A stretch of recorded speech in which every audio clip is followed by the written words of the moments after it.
Ka nongkse SSCC bat ka langsning FC kin yakun hapadeng paramaki banyakani yakanam kum kalado jong kalumpung elek ka Meghalaya State League 5 ka Meghalaya Football Association balakershan yaka dakatna Directorate of Sports and Youth Affairs ka Sorkar jala. Kumban syupen pau biang hangni bakini ki arkin hun kim 4 Jula satya bakin poi syadu kani kathong bakin yakun nakabenta banyok ra yakanam lado. Kabamenta kekinti lai fulai teli kikin hun kilami madan hakeleng saudong kejela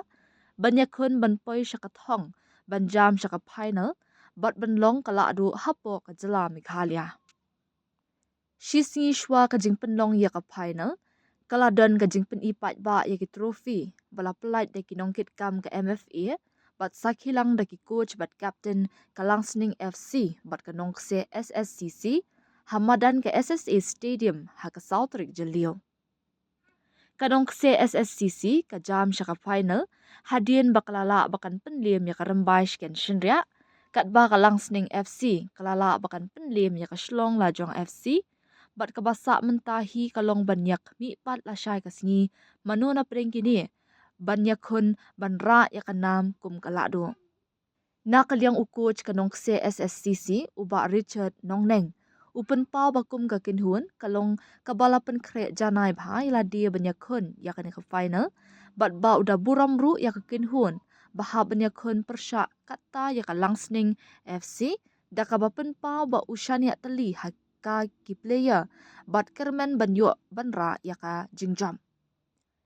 Henry u kapten ka nongse SSCC u Hardy Cliff Nongbri ukam ba mo ubat ki player baro kila phai kman syaka ni jingakun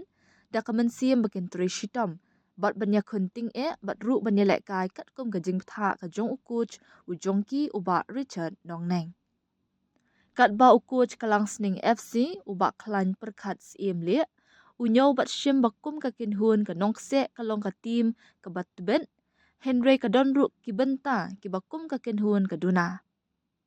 Nakalyang u captain Kalangsning u Atlansan Karmau ubalong u shot shan ya ka kinhun hakapor bala ya kun persya ya kalajong hak semi final ula ong banadu kabasdang kum ka kinhun Kalangsning FC kan nyonting bha asyai kasngi. Henry ka jingakren ka nomshim la syukut tang hapring kamadan yakun penban sabar kamadan pan upai nong kersan ki arkin hun ya menta dik kilayat rang bat sliang bat sakhi akan ka final ka MSL 5 namar kumba kalada ban pau lakmi lenti bakamadan polo kan sakhi bat kan kre bakan saya ka wen ki jingakun ban sa nam sa kerteng junom la junom ha ka jelahi salonsar.